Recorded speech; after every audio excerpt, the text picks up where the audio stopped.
Sexto mandamiento: no matarás. Es nuestro tema. En Éxodo 20:13 leemos: no matarás. Que el Señor bendiga su santa y bendita palabra. Continuamos con el sexto mandamiento, que es una regulación divina sobre la santidad de la vida humana y la preservación de la misma. Este tema sigue el curso de los mandamientos que tienen que ver con nuestra relación con el prójimo. Nuestro Señor Jesucristo dijo, al referirse a los mandamientos horizontales: amarás a tu prójimo como a ti mismo. Mateo 22:39. Cosa esta que se conecta con una enseñanza de oro de nuestro Maestro en el Sermón del Monte, que dice así: así que todas las cosas que queráis que los hombres hagan con vosotros, así también haced vosotros con ellos, porque esto es la ley y los profetas. Mateo 22:12. Dios nos manda a amar a nuestros semejantes y a cuidar la integridad de sus vidas, de modo que el sentido de este mandamiento no es solamente que uno evite por todos los medios posibles el quitarle la vida a alguien, sino también el hecho de que debemos preocuparnos por su bienestar y no propiciar su perjuicio en ninguna manera. Veamos algunas implicaciones de este sexto mandamiento. En primer lugar, el sexto mandamiento implica la santidad de la vida humana. La santidad de la vida está basada en la convicción de que la vida no es simplemente valiosa y nada más, sino que es sagrada, porque es dada por Dios, le pertenece a Él y el ser humano lleva su imagen. Este concepto atraviesa toda la Biblia desde el Antiguo hasta el Nuevo Testamento con grandes y profundas implicaciones éticas. Cuando hablamos de la santidad de la vida humana, tenemos que remontarnos al origen mismo del hombre, ya que, como sabemos, el hombre ha sido creado a imagen y semejanza de Dios. Génesis 1, 26 y 27. Por lo tanto, quitar una vida humana es considerada no solo una ofensa contra la persona, sino también contra Dios mismo, quien es su creador. Este sentido sobre la inviolabilidad de la vida humana que encierra el sexto mandamiento significa que la vida humana no debe ser tomada a la ligera. El sentido que tienen las palabras "no matarás" en la Biblia se refiere a un acto totalmente ilegítimo de quitar la vida a otro ser humano, cuya motivación es el odio, la venganza, inclusive la negligencia o el beneficio personal. El sexto mandamiento subraya que toda vida tiene un valor intrínseco, digno de respeto, digno de cuidado y digno de protección. Esta ley del decálogo "no matarás" es una base moral fundamental en materia de discusiones éticas y legales en lo que tiene que ver con los derechos humanos, la objeción de conciencia, la defensa del no nacido, los cuidados paliativos y las políticas de justicia social en todo el globo terráqueo. Así que es una ley que debe ser considerada seriamente a la hora de tomar decisiones cruciales. Lamentablemente muchos son irrespetuosos y desdeñan todo aquello que según ellos tenga un matiz religioso. Pero sucede que los 10 mandamientos constituyen un monumento universal con un peso absoluto, porque emanan de la palabra de Dios, la cual es infalible e inerrante, cosa que está más que probada con el paso del tiempo y la contundencia de las evidencias en su favor. De modo que negar eso es declararse abiertamente necio. Salmos 53, versículos 1 al 4. Veamos en segundo lugar que el sexto mandamiento implica la prohibición de quitar la vida humana de forma injusta o sin el permiso de Dios. La idea principal del mandamiento no matarás se refiere al asesinato, la planificación determinada y premeditada en contra de la integridad física de una persona, como es el caso de Abel, que fue asesinado por su hermano Caín, siendo este el primer homicidio ocurrido en el mundo. Nada más y nada menos que un hermano que mató a su hermano. Génesis 4:8. De esta manera, entonces, Caín se convirtió en el primer homicida de la historia. En el enunciado de este mandamiento, no matarás, no entra el concepto de la muerte en defensa propia, ni tampoco la muerte aplicada a alguien mediante el debido proceso en una legislación donde exista la pena capital como medida extrema por algún tipo de delito.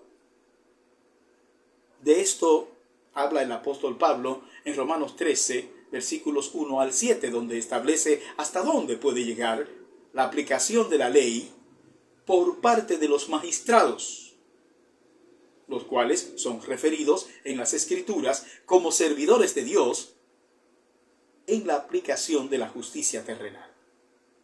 Sin embargo, el apóstol Pablo, en consonancia con las enseñanzas del Señor Jesucristo, prefiere el recurso del amor como el mejor camino para vivir en armonía con nuestros semejantes. Él dice, porque no adulterarás, no matarás, no hurtarás, no dirás falso testimonio, no codiciarás, y cualquier otro mandamiento. En esta sentencia se resume: amarás a tu prójimo como a ti mismo. El amor no hace mal al prójimo, así que el cumplimiento de la ley es el amor. Romanos 13, versículos 9 y 10. Debe considerarse de igual modo exceptuar de este mandamiento las muertes ocurridas en la guerra, en el fragor de la batalla, aunque la guerra misma tiene sus reglas universales, las cuales deben respetarse, y de no hacerlo se corre el riesgo de ser sancionados por la Corte Penal Internacional, la cual está encargada de investigar y juzgar a individuos por crímenes de guerra, crímenes de lesa humanidad, genocidio y agresión, principalmente cuando los estados no quieren o no pueden hacerlo. En el tiempo actual, algunos gobernantes que están involucrados en guerras han sido señalados por esta corte como responsables de ciertos crímenes, a los cuales se les han emitido órdenes de arresto por parte de dicho tribunal. Sabemos que en el Antiguo Testamento Dios ordenó a Moisés la aplicación de la llamada ley del talión, la cual está expresada en la máxima que dice ojo por ojo y diente por diente. Está registrada en los libros de Éxodo, de Levítico y Deuteronomio.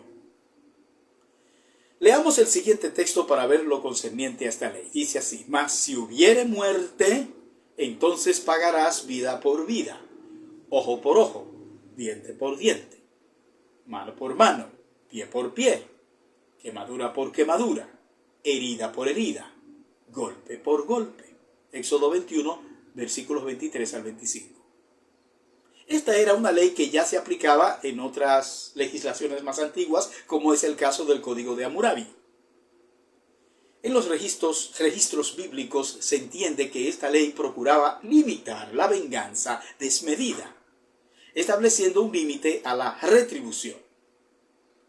Aunque esta ley da la impresión de ser una norma demasiado estricta, en el tiempo en que fue establecida se consideró como un avance significativo en el sistema legal, pues antes de la ley del talión, por lo general, la venganza era excesiva y desproporcionada. De modo que esta ley lo que hizo fue limitar el castigo al daño causado, evitando así la escalada de violencia. La ley del talión no era una licencia para la venganza personal, sino una norma que permitía a los jueces imponer un justo castigo. De manera que Dios dio la ley del talión a Moisés con el propósito de imponer orden y justicia en la sociedad israelita naciente. Ahora, en el contexto del Nuevo Testamento, como sabemos, nuestro Señor Jesucristo establece un principio diferente, instando a superar esta ley, más bien haciendo un llamado al perdón y el amor a nuestro prójimo.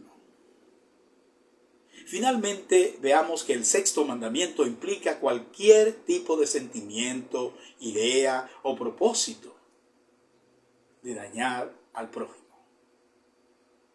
El odio hacia alguien puede llegar a generar pensamientos asesinos. Y ese sentimiento solamente basta para estar bajo la sentencia de esta ley dada por Dios. Esto es algo que el Señor destacó con mucha claridad para no dejar lugar a dudas de cuán sagrada es la vida humana. Él nos dice: oísteis que fue dicho a los antiguos, no matarás. Y cualquiera que matare será culpable de juicio. Pero yo os digo que cualquiera que se enoje contra su hermano será culpable de juicio. Y cualquiera que diga necio a su hermano será culpable ante el concilio. Y cualquiera que le diga fatuo quedará expuesto al infierno de fuego. Mateo 5, 21 y 22.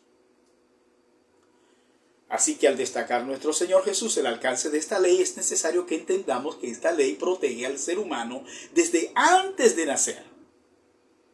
De modo que en este mandamiento está implicado el asesinato por medio del aborto. No debería defenderse esta alternativa de ninguna manera por lo aberrante de este crimen. Y no debería ser materia de discusión de si es bueno o es malo, pues absolutamente es inmoral y degradante. Ninguna legislación que tenga algún ápice de sensatez debería considerar el aborto como una medida viable.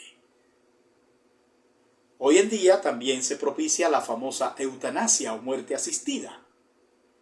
Ambas acciones, tanto el aborto como la eutanasia, son procedimientos que se llevan a cabo en muchos países del mundo con el permiso de los gobiernos y de un gran número de ciudadanos que no se escandalizan ante los mismos, sino que más bien dan su visto bueno y expresan sin congoja sus justificaciones, llegando incluso a establecerlo como un derecho. Es importante saber, para que no se alegue ignorancia, que cada ser humano dará cuenta de sus acciones cuando comparezca ante el tribunal de Cristo. Dice la Escritura: porque es necesario que todos nosotros comparezcamos ante el tribunal de Cristo, para que cada uno reciba según lo que haya hecho mientras estaba en el cuerpo, sea bueno o sea malo. 2 Corintios 5:10. Mire, y aunque alguien crea que eso no será así, no por ello estará exento de presentarse ante tan excelso tribunal. El suicidio también entra dentro de la prohibición de no matarás, pues el suicidio es la muerte de la persona generada por sí misma, y el alcance de la ley incluye el atentar contra uno mismo. El principio de la santidad de la vida humana obliga a rechazar vehementemente el acto del suicidio, siendo el mismo un acto que no puede encontrar el respaldo moral de las Sagradas Escrituras. Recordemos que la vida es un don divino y que ponerla en riesgo de alguna manera atenta contra la soberanía de Dios sobre la vida y la muerte. Job 1:21. La Biblia afirma que solamente Dios tiene derecho absoluto sobre la vida, 1 Samuel 2:6 afirma que el Señor da la vida y la quita. Y Job 12:10 dice, en su mano está el alma de todo viviente y el hálito de todo el género humano. Lo que esto significa es que la vida humana no debe ser manipulada ni destruida por decisión humana arbitraria, pues el hombre no es dueño de la vida, ni de la suya, ni de la ajena. La Biblia enseña que el cuerpo del creyente es templo del Espíritu Santo. 1 Corintios 6, 19 y 20. De modo que atentar deliberadamente contra este templo es considerado una profanación de lo que es propiedad de Dios. Recordemos que los casos de suicidio que encontramos en la Biblia, como por ejemplo el caso de Saúl y el caso de Judas, ocurrieron en un contexto de desesperación, en un contexto de fracaso moral, en un contexto de falta de fe. Cosas estas que están asociadas a un destino trágico y negativo. Podemos decir entonces que estos ejemplos sirven como advertencia moral, lo cual implica que no pueden ser considerados como actos aceptables.